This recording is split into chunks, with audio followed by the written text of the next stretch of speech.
You guys can move in. Hi, everyone. Hopefully you guys can see us. Hi. And we're going to be going away shortly and sharing our screen. So I see that there's a good number of you on our chat right now, and we're going to share our screen. And if it doesn't work, then please chat with us and let us know that it's not working. Otherwise, we'll assume that the screen sharing is fine, and we're just going to get started.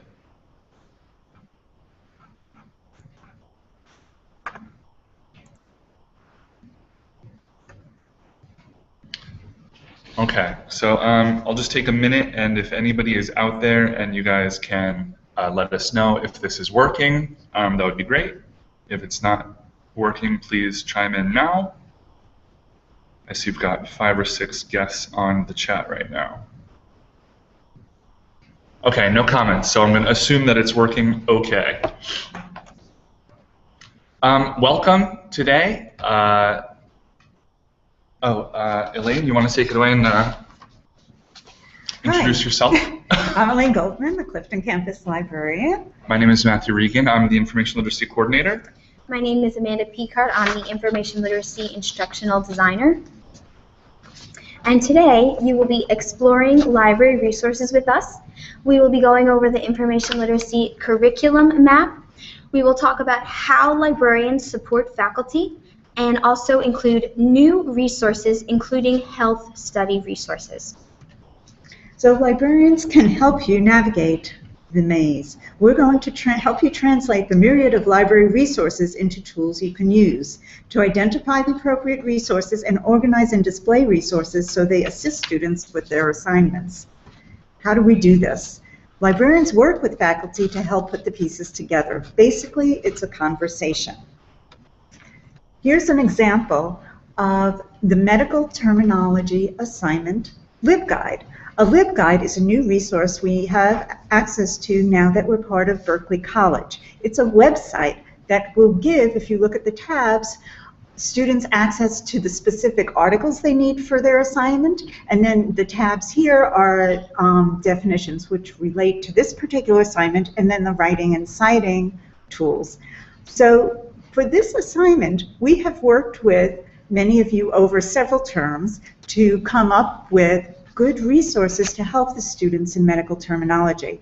For those of you who aren't part of the medical terminology team, the basic assignment is to find an article and then select the medical terms and define them. So this LibGuide has all the resources for the students in one place. And then what we found, students were coming into the library and saying, spending too much time formatting the paper rather than doing the assignment. So we put together, if you look on the bottom right, the medical terminology paper template. This template gives them that formatted paper, so they're spending more time on the assignment and less time figuring out how to put together a paper. So the next tab on this assignment LibGuide has articles. The ProQuest Health and Medical Complete we found was the best database to use, so we have instructions on how to use that one. The tab after that is definitions. This gives them links to medical dictionaries, and both on-site and online. And also, students were complaining they couldn't figure out how to pronounce the terms, so there's actually audio clips from a reference, Creedal reference, which we'll be talking about later. That's a great example of an interaction with the librarian and the faculty, Elaine. Now we're going to, before we provide you with more examples of information literacy tools and collaboration between librarians and faculty, we wanted to just take a few minutes to talk to you about information literacy in context and provide you with some questions that faculty frequently ask us about information literacy. Do librarians come to all the classes? While we do support all classes and all courses and majors in 2011, as most of you are probably aware at this point, an information literacy curriculum map was adopted to ensure that information literacy instruction takes place in a targeted and structured manner. Will students learn the same information literacy skills in each course? To reduce student apathy, different information literacy concepts and skills are taught in different courses because we don't want the students to get burnt out on the same presentation over and over again. To this end, information literacy learning outcomes are embedded alongside other course-specific outcomes in classes targeted on the map. This ensures that students gain and build on skills as they progress through their academic careers. And when we show you the map, some of this will make a little bit more sense when you can see it visually. Can faculty teach the information literacy skills on their own? Absolutely. Librarians are happy to work alongside faculty in the classroom or provide support to faculty who wish to teach information literacy on their own. And there's many ways we can do this. That's what today is about, giving you all the examples that you need. So, why an information literacy curriculum map? Obviously, one of the main reasons is for accreditation purposes. Information literacy, according to Middle States, is an essential component of any educational program, and it applies to all disciplines in an institution's curriculum. Before the map, we could only guarantee student exposure to information literacy in one 100-level course. So, to reduce our duplication of efforts, students were not consistently exposed throughout their college careers and not in their major areas. They were only getting it in that one area. And so in order to ensure balanced exposure to information literacy skills, not just in one 100-level course, but across their curriculum, across their time in college, that's why the map was adopted, to ensure a structured and balanced approach to information literacy instruction and to avoid the student apathy. The information literacy map, this is what it looks like. As you can see, what we mentioned before, it's structured, it's built, the classes build on each other. So the 100 levels at the top, and then as the student progresses to the bachelor's degree, the 300 and 400 level classes. Across the right-hand side of the page are X's indicating which of the ACRL standards, those are the standards that we use to determine the information literacy skills, and those standards are mentioned across the top of the map, and the X's represent which standards are addressed in which course. This is a sample for the School of Health Studies. This in particular is the Health Sciences degree. You can see that in blue, those courses were identified by Health Studies faculty and chairs as appropriate for information literacy instruction. So in this instance, Health 200, Health 101 would be the major 100 level class, and the major 200 level class, since all students take it, was the Science 242. So just to backtrack really quickly, you can see over here, you can't see my mouse, I guess, but on the left-hand side of the page, there's major 100 and major 200, and on the specific area, this is just the general template. And then over on this page, we see the more specific Health 101 and Science 242 as the major 100 and 200 level classes. And we have the other programs as well if you wanted to take a look at those later on. So to represent that same thing in a different way, in a more visual way, you can see that a student, as he or she progresses through their time here, they're going to take different courses in each quarter. So each one of these little doorways represents a different quarter. And so the courses before the information literacy map, none of them are differentiated. But when we highlight the classes on the information literacy curriculum map, we can see that there's a structured approach, that the student in their first quarter will be exposed to Health 200, in their second quarter will be exposed to English 105, and so on and so forth. So these are the identified opportunities for a student to receive information literacy instruction. Now, in terms of information literacy outcomes, we mentioned that for each of those classes that were highlighted, there's an information literacy outcome. This example is for Business 100. Now, some students in health studies will take Business 100, but a good number of them will not. And so Health 200, medical terminology, was identified as an alternative. And so the outcome for that class is that students will be able to distinguish between free sources and library resources and use appropriate information from each source. So that's the outcome that will be embedded alongside other course-specific outcomes. The outcomes were derived from ACRL, and they were taken into consideration common assignments that professors taught. And so these outcomes don't stand alone. They work alongside the other course requirements as well. Librarians have created PowerPoints, tutorials, sample lessons, and other resources in order to aid faculty in teaching these outcomes. So faculty can teach on their own or have librarian assistance. Obviously, with all instruction, we want to make sure that we're assessing the student's learning.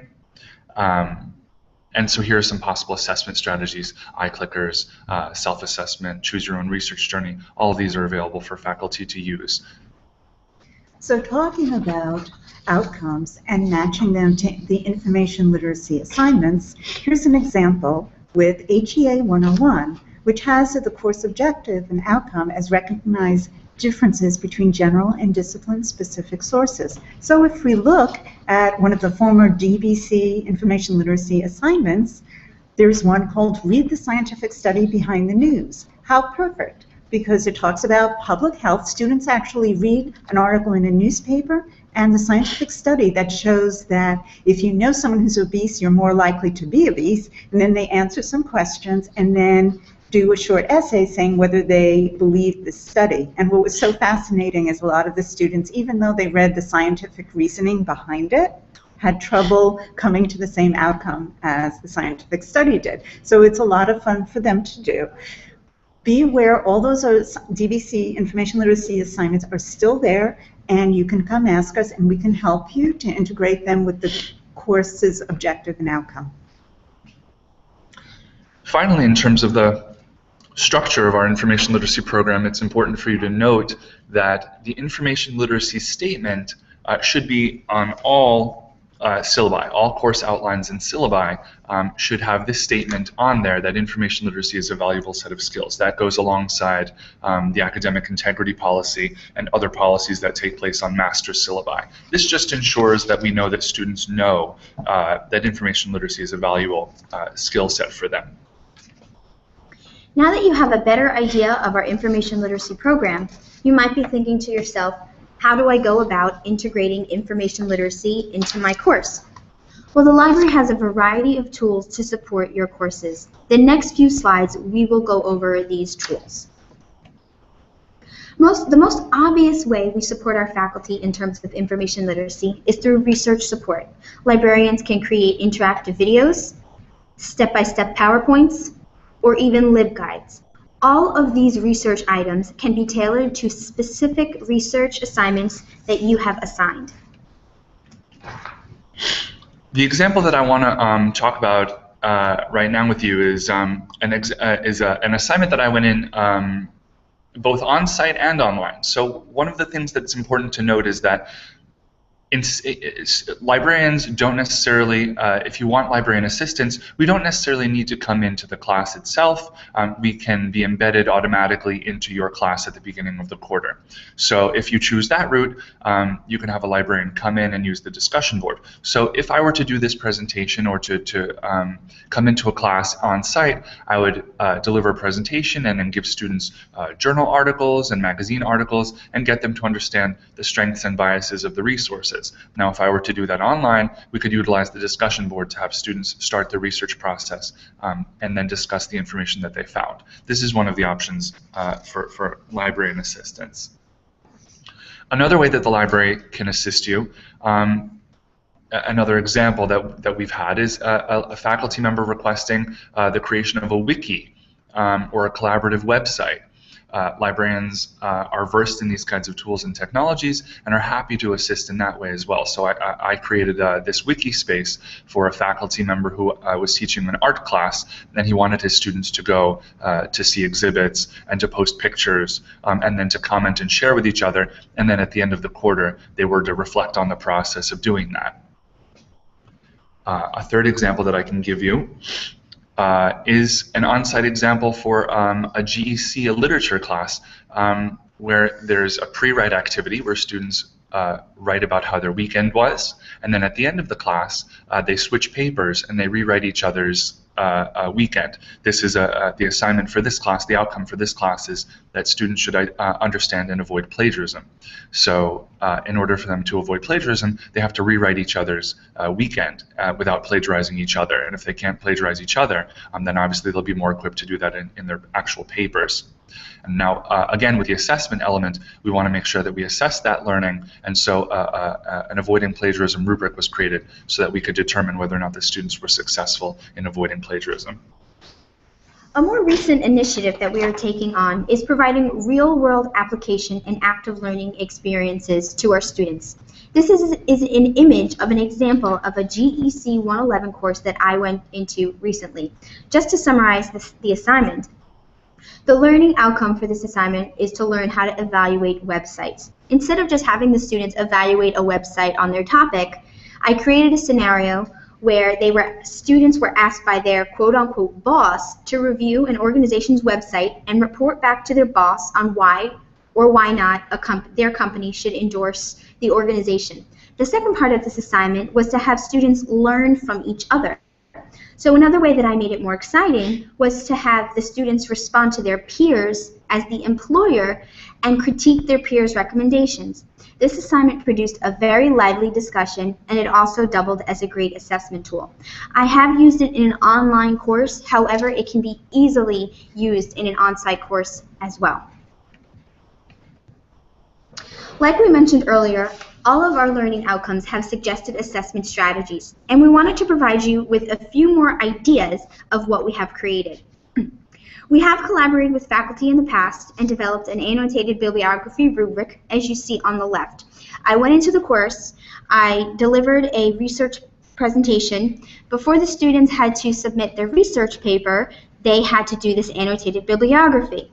So this is where the rubric comes in handy, because we use the rubric to assess the students to see if they were on the right track for their research paper, as well as to see if they met the learning outcome assigned for that course.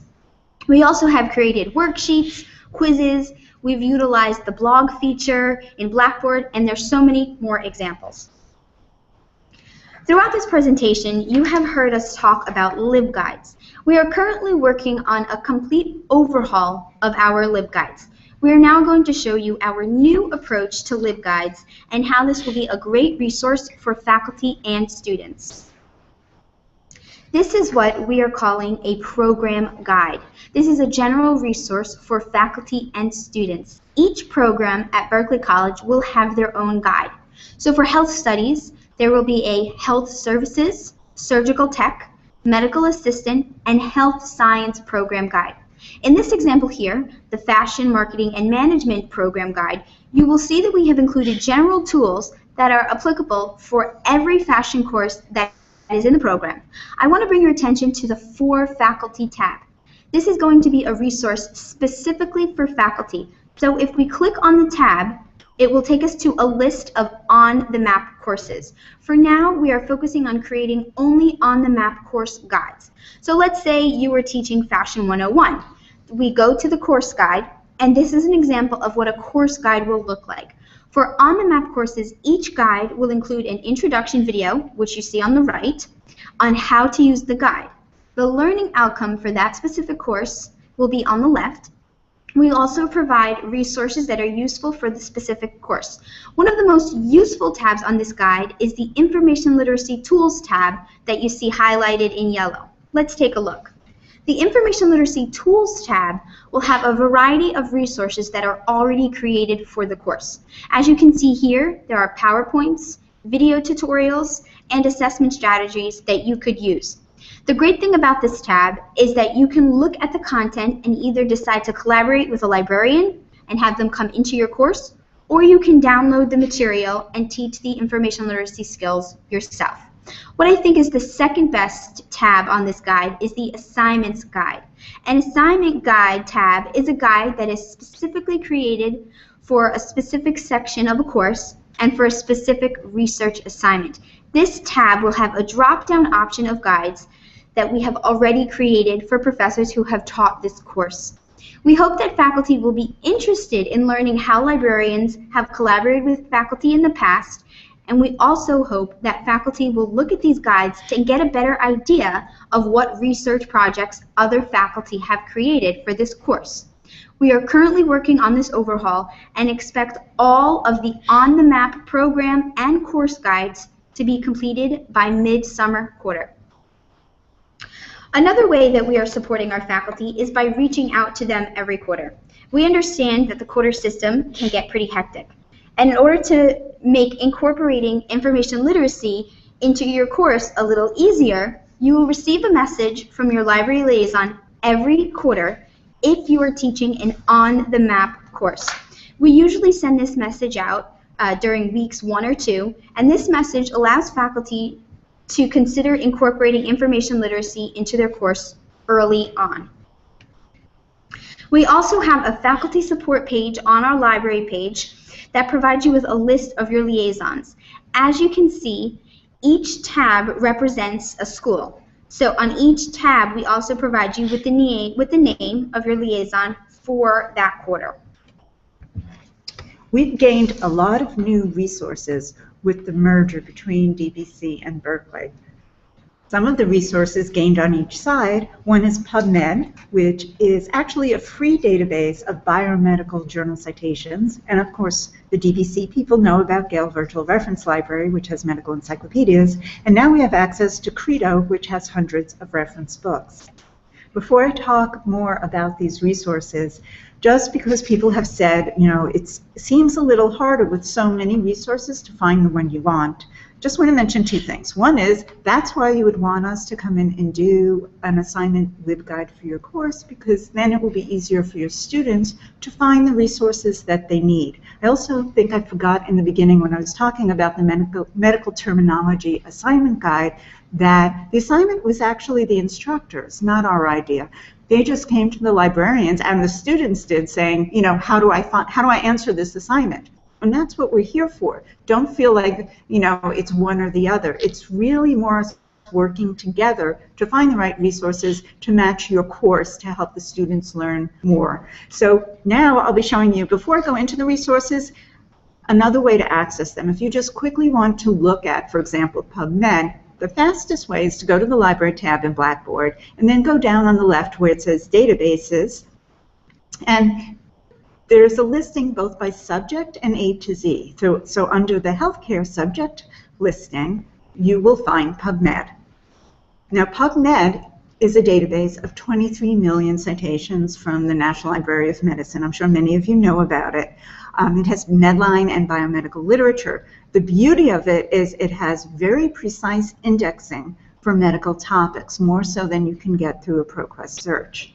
Also with PubMed, it pulls in the free articles on the internet. So this particular slide shot was done in November when the AHA came out with new guidelines. And if you look in the middle, it says EPUB ahead of print. So as soon as I don't know whether this is, so the magazine, the journal Circulation, put it on their website, even before it's in the print version, it appears in PubMed. And then if you want to narrow your search by the ones you can get full text from Berkeley College, there is a link on the right, and that will take you into all of our subscriptions at once. ProQuest, EBSCO, all of them. And then if you look on the left, you can limit to reviews, clinical trials, and more.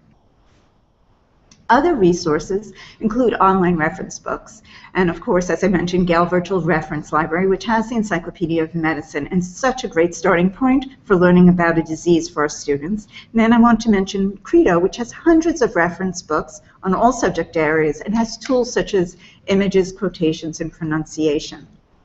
So here in the Health Services LibGuide under Books, we have a link right to Gale, and if we look at that, the reason that we love this database so much is students doing their very first paper will find practically the overview of their paper when they're writing about a disease, giving them definition, description, causes, diagnosis, and treatment. Credo, which is new for us, has so many resources. If you remember from the medical terminology assignment guide, we used Credo for all of those medical dictionaries. In this database, you can do an image search, you can do parts of the body, and it had that wonderful gadget for audio, so you could hear the medical terms pronounce. And then there are these hundreds of titles, dictionaries, biographies, quotations. For those of you who are coming from the Dover side, Elaine and I selected 3 resources that might be new to you.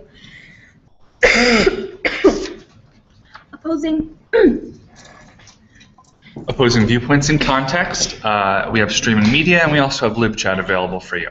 Opposing Viewpoints in Context is a database that provides access to controversial issues, today's most controversial issues.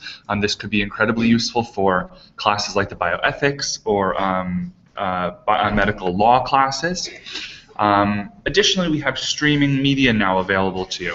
Streaming media is media that you can embed right into your Blackboard that provides instant access and simultaneous viewing of educational programming. So there's many different vendors for the streaming media, as you can see across the top of the page. Give me just one moment.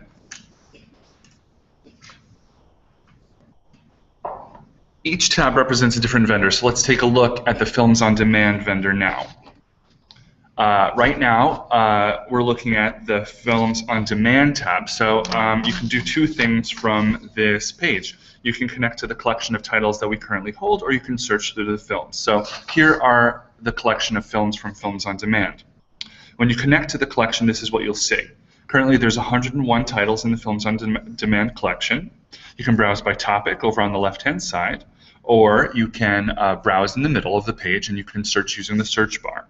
Now, bear in mind that all of these streaming media titles have public performance rights, so they're copyright compliant. So you can show them in your course without any fear of whether or not they're copyright compliant. All of them are copyright compliant. The videos in the collection, except motion pictures, you can simply copy into the course yourself. You can provide your students with a link and they can watch it when assigned.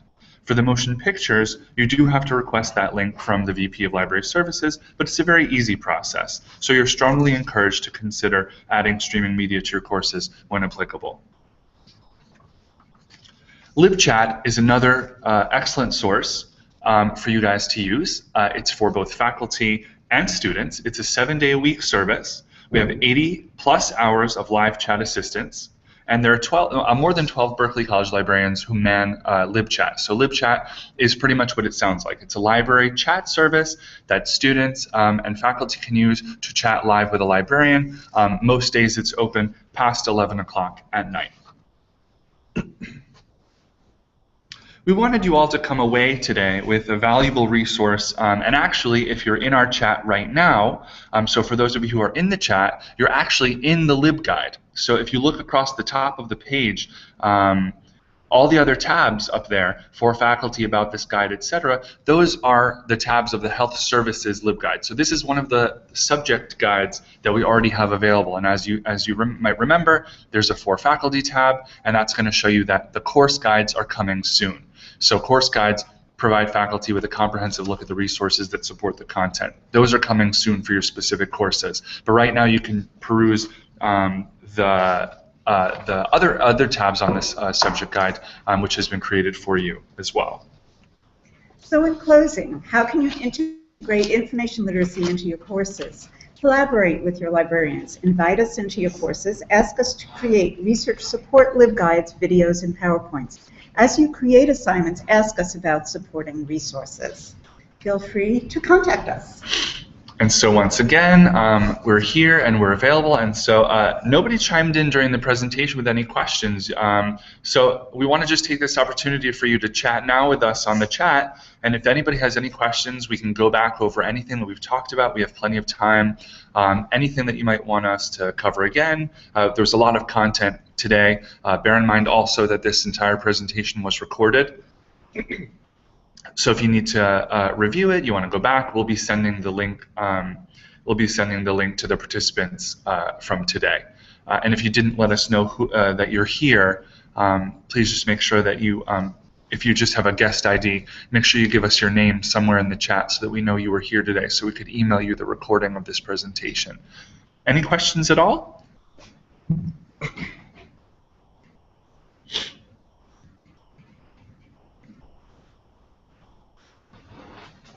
Someone commented that they have often collaborated. I'm sorry, I don't know who. Oh, it says Alexandra.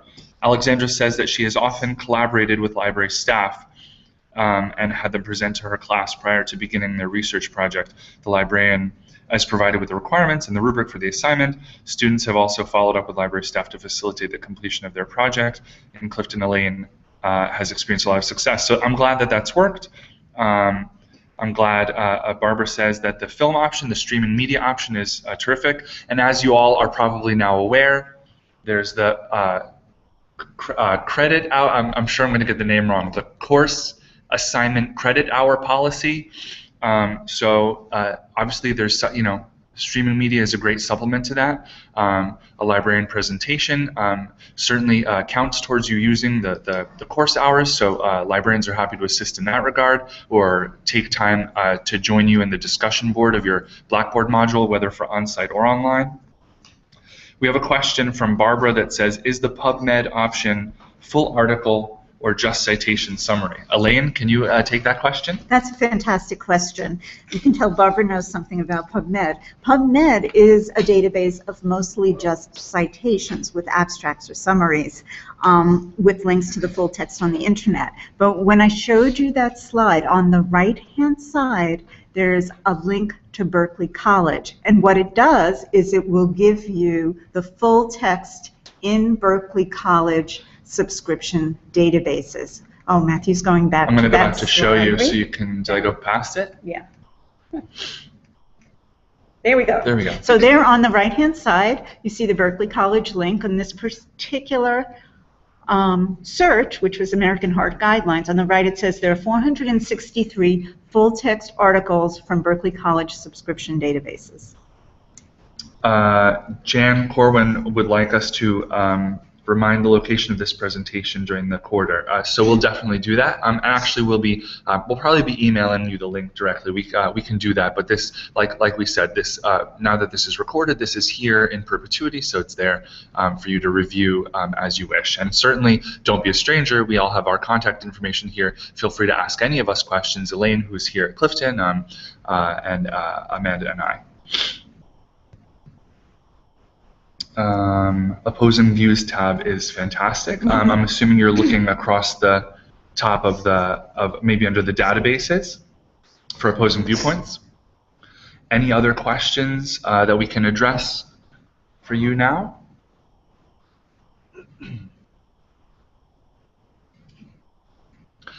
And we'll be making available the actual information literacy documents, the map, etc. I did want to mention one more thing about the information literacy map, because some concerns were expressed over the last week about the courses which are on the map, which ones are not. The information literacy curriculum map, as all curriculum maps are, is a living document. So anything that anything that we identify over the term, maybe there's some some questions or concerns that people are having. Certainly, it's a living document. Courses can be added. Courses can be taken away. Changes can be made. It's entirely adjustable. So we're open. It's faculty driven. So we need and rely on you to steer us in that direction, and the library is here to support. So that's what the information literacy document is. It's just a manifestation of our collaboration with faculty. So if you're finding something that you wanted to share with us about the information literacy map, certainly let us know.